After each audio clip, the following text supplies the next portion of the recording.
தேர்தல் ஆணையத்தினுடைய அதிகாரத்தை சுருக்க வேண்டும், அவர்களுக்கு இவ்வளவு அதிகாரம் தேவையில்லை அப்படின்னு இந்தியா கூட்டணியின் சார்பாக உச்ச நீதிமன்றத்தில் ஒரு மனு தாக்கல் செய்யப்பட்டிருக்கிறது. அந்த மனுவை ஏற்றுக்கொண்டிருக்கிறது மதிப்புக்குரிய உச்ச நீதிமன்றம். அதாவது 2014 மோடி ஆட்சி பொறுப்பிற்கு வந்ததற்கு பிறகு இந்தியாவில் செயல்பட்டு கொண்டிருக்கக்கூடிய தேர்தல் ஆணையத்தின் மீது, தேர்தல் ஆணையத்தின் பொறுப்பில் இருப்பவர்களின் மீது ஏராளமான குற்றச்சாட்டுகள் பொதுமக்களாலும் எதிர்க்கட்சியை சார்ந்தவர்களாலும் தொடர்ந்து ஆதாரத்தோடு அம்பலப்படுத்தப்பட்டு கொண்டிருப்பது நமக்கு தெரிகிறது.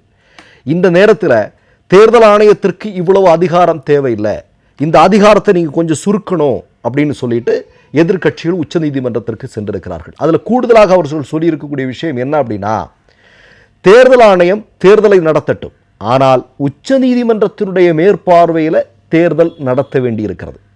கூடுதலாக ஒரு செய்தி, தேர்தல் ஆணையத்தினுடைய அதிகாரத்தை சுருக்க வேண்டும் அப்படின்னா அதில் ஒரு மிக முக்கியமான விஷயம் வரும். என்னன்னா, இவிஎம் வேணுமா வேண்டாமா அப்படிங்கிறது.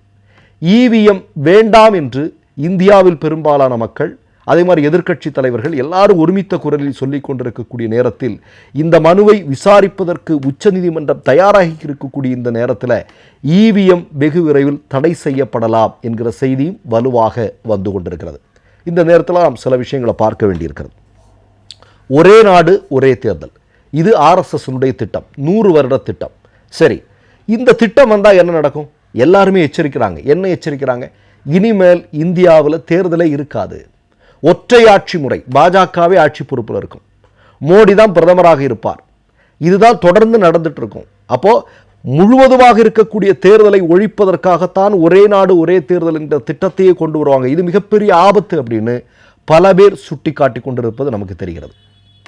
இன்னொரு மிக முக்கியமான விஷயத்தை நான் சொல்கிறேன் உங்களுக்கு. ராஜஸ்தானில் ஒரு பாஜகவினுடைய பாராளுமன்ற உறுப்பினராக போட்டியிட்டவர், எம்பி எலெக்ஷனில் போட்டியிட்ட நபர், அவர் என்ன சொன்னார்? 4/5 பெரும்பான்மையை எங்களுக்கு கொடுங்கள், பாஜகவுக்கு கொடுங்க. அப்படி கொடுத்தீங்க அப்படின்னா இன்றைக்கு இருக்கக்கூடிய இந்திய அரசியலமைப்பு சட்டத்தையே நாங்கள் மாற்றிடுவோம் அப்படின்னு சொல்கிறான். ஆனால் அவன் தோத்துட்டான், அவனை மக்கள் தோற்கடித்தார்கள். அவனை மட்டும் இல்லை, 25 இடங்களில், பெரும்பாலான இடங்களில் ராஜஸ்தானில் பாஜக மண்ணை கவ்வியது. பாஜகவை ஓட ஓட விரட்டி அடித்தார்கள் அந்த மக்கள். அப்போ இவங்களுடைய திட்டம் என்னென்னா, இன்றைக்கு இந்திய ஜனநாயகத்தினுடைய மதிப்புக்குரிய உச்சநீதிமன்ற நீதிபதி கூட சொன்னாங்க, இந்தியாவுடைய மிகப்பெரியது நீதித்துறையோ பாராளுமன்றமோ இல்லை ஜனாதிபதியோ பிரதமரோ இதெல்லாம் அல்ல, இந்தியாவில் மிகப்பெரியது என்பது இந்திய அரசமைப்பு சட்டம். அதுதான் பெருசு இந்தியாவிலேயே, அதுக்கு மேலே வேற எதுவுமே கிடையாது.